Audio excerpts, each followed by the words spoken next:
Boa noite, quero agradecer essa oportunidade, cumprimentando o Mário Sérgio, grão-mestre, e em seu nome agradecer também ao grão-mestre Jurandir Vasconcelos, quero agradecer ao grão-mestre adjunto Silvio Comari, quero agradecer também nesta oportunidade ao Benedito, grão-mestre adjunto, ao Sérgio, coordenador desse evento, ao Mauro, quero cumprimentar ao Silvio, cumprimentar ao Márcio França, cumprimentar ao Eliseu Gabriel, ao Davi Zaia, Miguel Manso, ao Zupo, a muitos amigos e amigas que aqui têm a oportunidade de reencontrar e dizer da alegria de voltar a poder compartilhar com os irmãos maçons aqui reunidos, uma oportunidade como essa em que a gente pode falar do futuro do país. Eu venho de um estado que tem a história marcada pela presença dos maçons. O primeiro aerópago no Brasil está no território pernambucano, na cidade de Cambé, na fronteira com a Paraíba, e dali, em reuniões que ali foram feitas, surgiram movimentos que marcaram a vida do Brasil e a vida do Estado que eu tive a oportunidade de governar. A Revolução Pernambucana, a Revolução Libertária Pernambucana de 1817, quando uma parte do território brasileiro gritou por independência, foi conhecida como a Revolução dos Padres, a Revolução dos Maçons, que traziam o ideário da Revolução Francesa, o ideário que marca e inspira as lojas maçons em cada recanto desse país. De um Estado que teve a história marcada por um padre maçom, Frei Caneca, Frei Divino do Amor Divino Caneca, que marcou a história do nosso Estado e que tem uma presença na maçonaria brasileira muito inspiradora. Dizer que, no momento que tenho a oportunidade de falar a todas as potências de São Paulo reunidas, sobre o momento que passa o nosso país e sobre o que vejo como tarefa de todos nós, cidadãos brasileiros, diante dos desafios que estão colocados nessa quadra da vida brasileira, é também da gente se indagar que atitude teriam tomado nesse instante, ou tomariam nesse instante, os que precederam toda essa história de décadas e décadas de presença da maçonaria na vida brasileira, num instante como esse que vive o país. O Brasil que viveu nos últimos anos ciclos importantes, como foi o ciclo da redemocratização, quando o Brasil restituiu a democracia no nosso país. O Brasil que viu os fundamentos macroeconômicos serem refeitos para que saíssemos do período das décadas perdidas, da hiperinflação que corroía a renda dos trabalhadores. O Brasil que viveu um ciclo mais recente, um processo de inclusão social que fez com que muitos brasileiros tivessem a oportunidade de carimbar a carteira pela primeira vez, de poder ter acesso ao crédito, ter acesso à universidade. Esse Brasil que vinha melhorando de forma continuada, não na velocidade que nós desejávamos, nem sempre na direção que sempre desejávamos, mas a sensação era que havia um processo em que se acumulava melhorias, mesmo diante de erros, de imperfeições.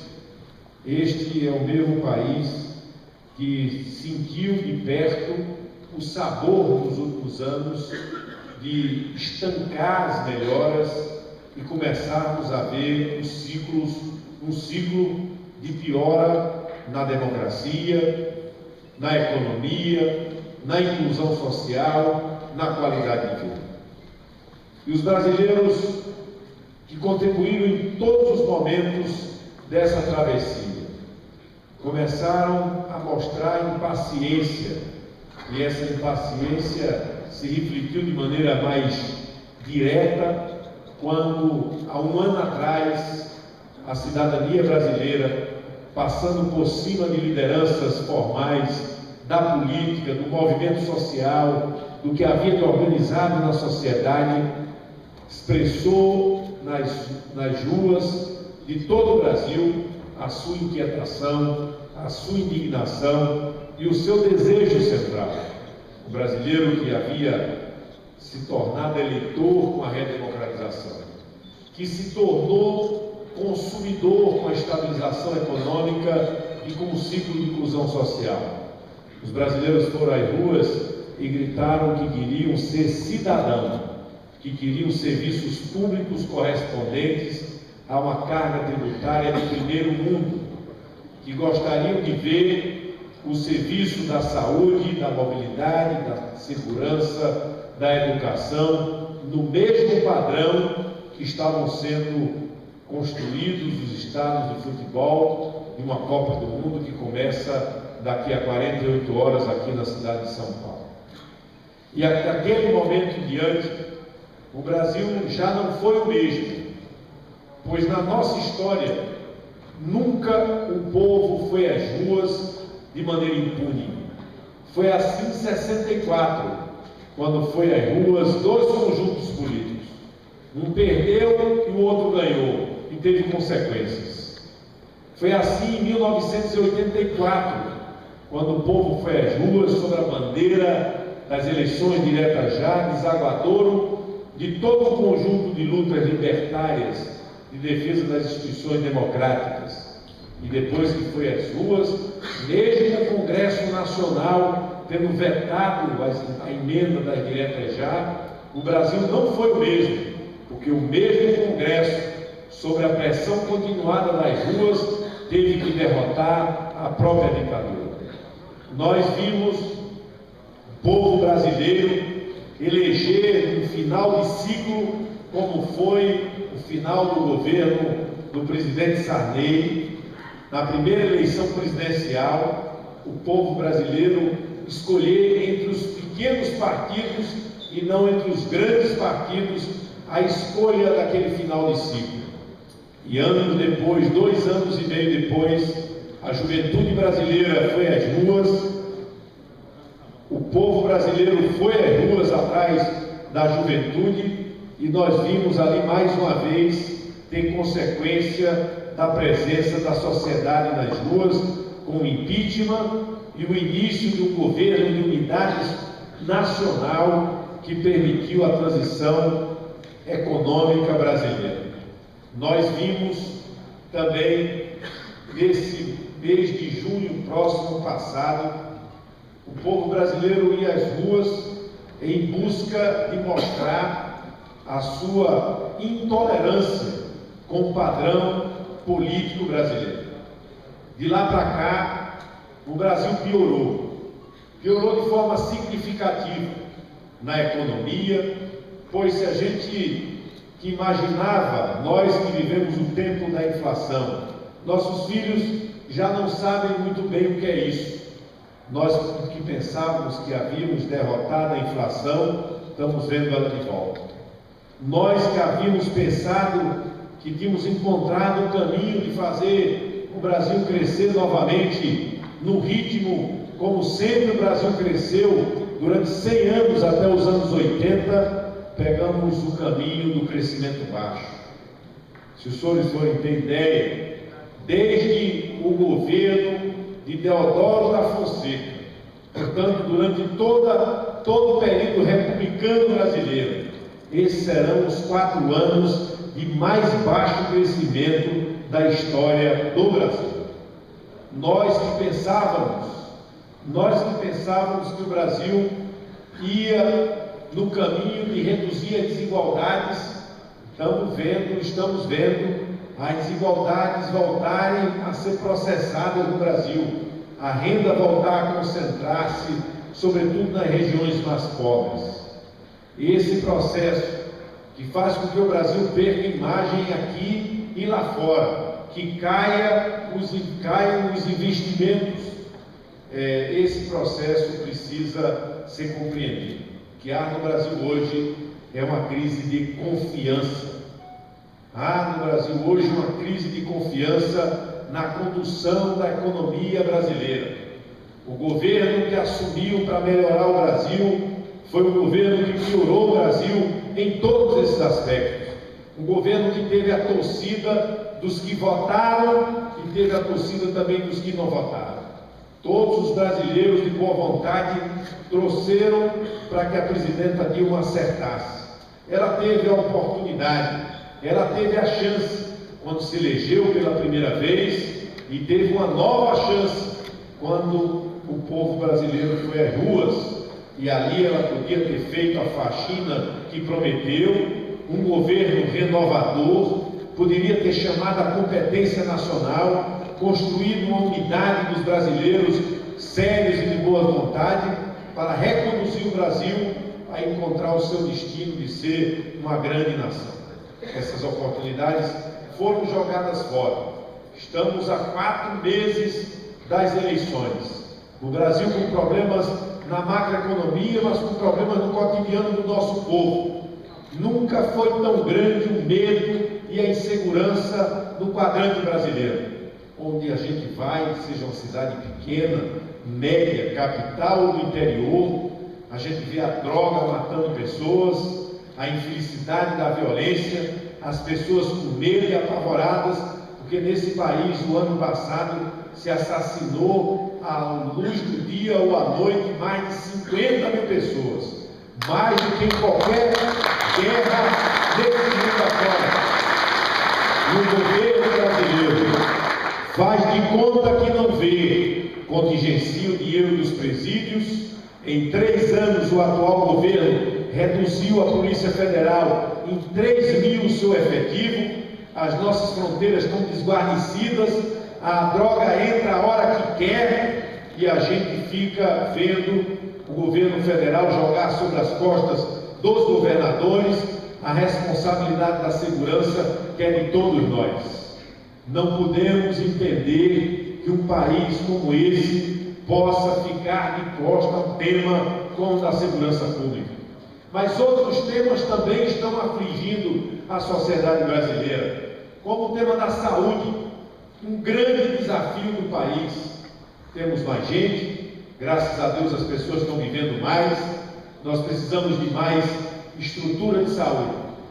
Mas nós estamos assistindo, de 2010 para cá, foram 11 mil leitos descredenciados dos hospitais credenciados ao SUS. E a única solução e a única gesto que a gente viu do governo mais expressivo foi fazer a importação de médicos, tentando jogar o povo brasileiro contra os trabalhadores da saúde, como sendo eles o responsável por essa situação. E nós sabemos que isso não é verdade. Não se faz política de saúde jogando a sociedade como os profissionais que estudaram para cuidar da saúde do nosso povo. É preciso ter humildade de confessar à nação brasileira que durante os anos 90, os anos 2000, nós vimos o poder público federal fechar as vagas nas faculdades de medicina, sem reduzir os gastos com as universidades, mas reduzindo a quantidade de vagas na medicina. Como dizia o conselheiro Acácio, as consequências não vêm antes, as consequências sempre vêm depois. E quando você toma uma decisão hoje de não formar um médico, a consequência vai vir 10 anos depois, quando ele termina os seus 6 anos de graduação e os seus 4 anos de pós-graduação, que deveria estar pronto para ir ao mercado de trabalho e servir ao seu país, ao seu povo, ele está faltando. E precisamos importar, mas precisamos falar a verdade ao povo. Falta gestão na saúde, falta dinheiro, falta formação de recursos humanos e falta, sobretudo, a capacidade do Brasil chamar as filantrópicas, as empresas privadas, os leitos que estão disponíveis, mas não estão contratados, porque há 10 anos não se reajusta a tabela do SUS nesse país, e tem muita senhora dando à luz nas calçadas da maternidade no Brasil, tem muita mãe de família deixando filhos para os outros criar, porque morreram pela falta de uma UTI, pela falta de uma cirurgia eletiva, de um exame, e não se pode imaginar que vai resolver um drama desse com falsas promessas ou com conversas que dividam o Brasil. Nós, se formos ver a educação do país, que é outro grande desafio, vamos ver que o Brasil conseguiu colocar as crianças na escola, mas nós precisamos colocar as crianças mais cedo na escola. Hoje eu tive uma reunião com todos para a educação. Nós precisamos fazer com que a juventude, nós precisamos fazer com que as crianças na primeira infância no Brasil cheguem à escola como os filhos da classe média brasileira e dos mais ricos estão conseguindo chegar no Jardim da Infância 1, no Jardim da Infância 2, na pré-escola. Porque se esse país insistir em continuar a ter a escola do rico e a escola do pobre, nós vamos ter um país dividido pelas desigualdades que afrontam as nossas consciências, que não constrói um país forte. E para termos uma escola que liberte, uma escola que forme, a gente precisa fazer a opção de ter as escolas. E não podemos ter escola se a gente vê hoje o maior arroxo que a Federação Brasileira já viveu em toda a sua história. Nunca os municípios receberam tão pouco para ser governados como nessa quadra do Brasil. Os tributos são aumentados, concentrados em Brasília, retirados dos municípios, aonde começam todas essas políticas públicas centrais, como saúde, como educação. Nós precisamos fazer da escola integral um direito do Brasil. Se um estado pobre do Nordeste brasileiro, como o estado que eu governei, pode ter mais estudantes em tempo integral do que São Paulo, Minas Gerais e Rio de Janeiro juntos, é porque o Brasil junto pode fazer da escola integral uma realidade na vida do brasileiro. Se o estado pobre do Nordeste brasileiro pode ofertar aos alunos primeiro de classe, cerca de 1.600, a oportunidade de fazer o intercâmbio da língua estrangeira no estrangeiro por 6 meses, como só os filhos dos ricos conseguem fazer nesse país, é porque esse país pode fazer da educação uma prioridade. Resta querer, porque hoje o Brasil bota na educação de todos os municípios, de todo o estado, de todos os estados, desde a creche ao Fundamental 1, 2, ensino médio profissionalizante, o Brasil coloca 11 bilhões no Fundeb, do governo federal, 11 bilhões.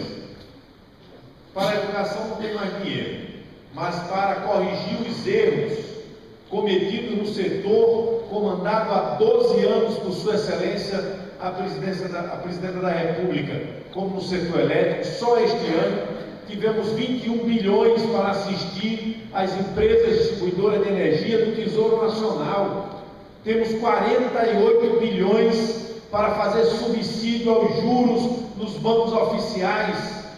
Por que é que não temos mais dinheiro para fazer as escolas em tempo integral? Resgatar metade dos jovens e adolescentes brasileiros na idade de estar no ensino médio, que nem estão na escola, nem estão no trabalho. É a geração neném que nós precisamos resgatar para que o Brasil não perca a sua juventude para o tráfico, para o crime, para a bandidagem. Mas para fazer o enfrentamento ao desajuste macroeconômico, aos desafios concretos da política cidadã que está sendo reclamada no meio da rua, nas redes sociais, aí vem a equação bem simples, mas muito simples de entender. Carga tributária de primeiro mundo, sociedade reclamando da qualidade do serviço público, nas redes e nas ruas.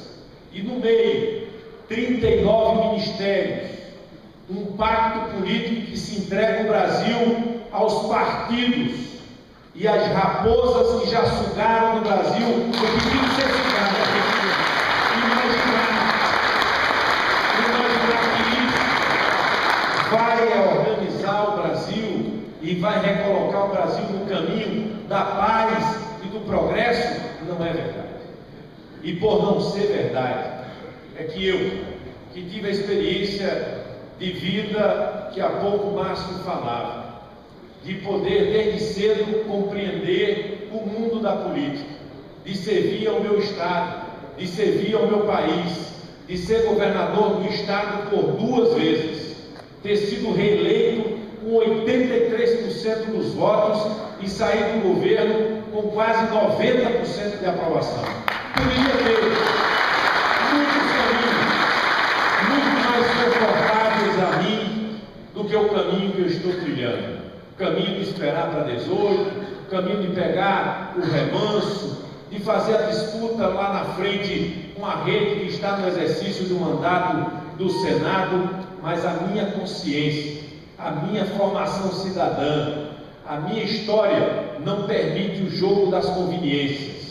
Sempre foi marcada pela coragem de tomar atitudes, como coragem tiveram os nações do Brasil para tomar atitudes em momentos graves da vida brasileira, como foi grave na vida de muitas nações gritar nesse país por liberdade, por república, por instituições livres, por ética, por compromisso com a educação, por ter a atitude que muitos têm de manter nesse país escolas, creches, abrigos, obras sociais funcionando, ajudando ao Brasil ser menos desigual, levando anonimamente serviços típicos do Estado sendo prestados pela solidariedade de muitos espalhados por esse Brasil afora.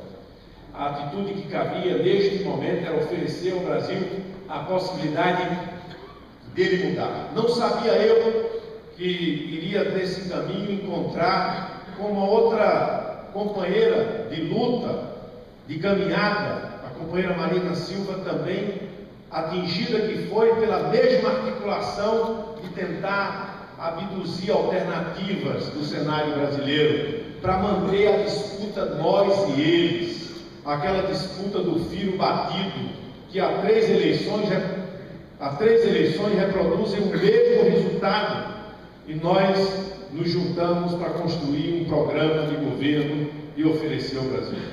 Mas um programa que tem um pressuposto: ouvir a sociedade e buscar a contribuição para que a gente retome o crescimento econômico brasileiro, a governança responsável da nossa economia, refaça o ambiente de negócio, anime os investidores daqui e de fora, para que o Brasil retome um caminho que ele vinha trilhando há 2 décadas de recompor a sua imagem diante do seu povo e diante dos seus parceiros no estrangeiro.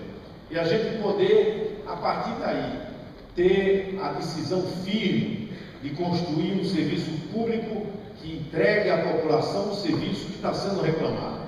Mas aí vem a constatação: não dá para assumir esse compromisso com o povo se o primeiro compromisso antes desse não for assumido. Não vai haver mudança no Brasil, não vai haver unidade no Brasil se não tivermos a coragem de dizer que vamos fazer de um outro jeito. Não se trata de tirar os dele para colocar os nossos e continuar a mesma lógica do exercício do poder. Se trata de uma hora de mudança de ciclo, mudança de era. Nós temos que botar na oposição um conjunto político que só pense em tirar do Brasil. Nós precisamos olhar para o Brasil e não ver mais Sarney mandando no Brasil.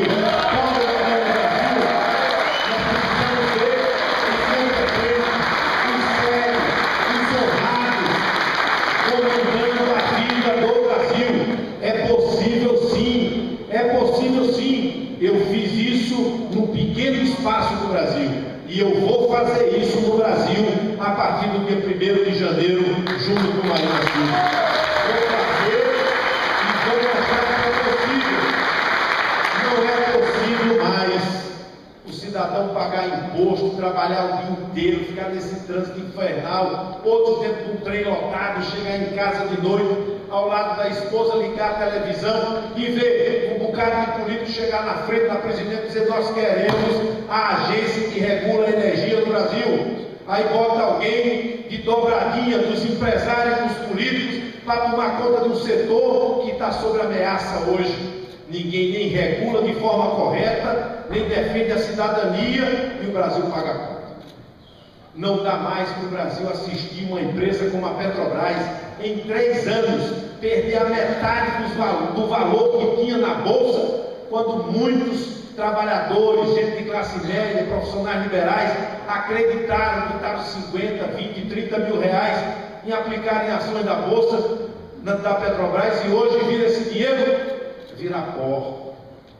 Isso mesmo que se faz com a Petrobras, se faz com a geração de energia limpa em todo o setor do álcool, do etanol no Brasil, a produção da cana aqui em São Paulo, no Centro-Oeste, 40 usinas fechadas, milhares de empregos derretendo.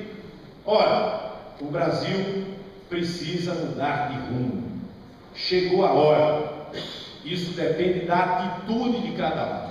Se você acha que o Brasil aguenta ir desse jeito, você já tem um caminho. Se você acha que o Brasil pode ficar dividido no nós e eles, e acha que a mudança é voltar para o passado, você tem um caminho. Mas se você acha que o que está lá fora da sociedade de indignação deve ser usado como combustível para mudar o jeito, a forma, a condução da política no Brasil, nós queremos oferecer a você um caminho, uma possibilidade desse país voltar a acreditar no seu futuro, desse país ser governado com decência, com a unidade do seu povo, com a possibilidade de a gente legar aos nossos filhos um país que efetivamente seja à altura do povo brasileiro, um povo generoso, trabalhador, solidário, um povo que não se entrega às dificuldades e que não quer ver as suas lideranças se entregar ao mesmismo e, sobretudo, à descrença. Nós não podemos deixar que a descrença faça com que a esperança seja derrotada. Nós não podemos deixar que o medo derrote a esperança. Nós precisamos da indignação transformada em capacidade de trabalho, de convencimento, para que o Brasil encontre este caminho, que é de unir o seu povo e fazer a mudança do que há de fundamental. O que há de fundamental é que o jeito de governar, a aliança feita, precisa ser construída em outros termos. Outras nações fizeram isso em momentos graves, e é chegada a hora do Brasil fazer essa inversão. Eu acredito nisso. Eu sei que muitos que viram a presidenta da República ganhar as eleições com 12 milhões de votos no segundo turno, 11 milhões dele vindo do Nordeste brasileiro, dos quais 2,5 milhões do estado que eu governei. Eu queria dizer a vocês aqui, lá em cima, ela vai perder a eleição.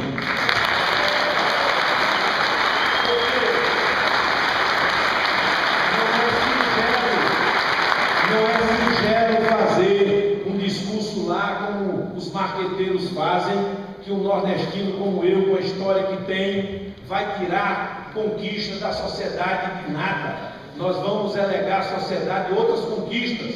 O povo trabalhador conhece a minha história, as minhas origens, e sabe do compromisso que eu tenho com a luta do povo brasileiro.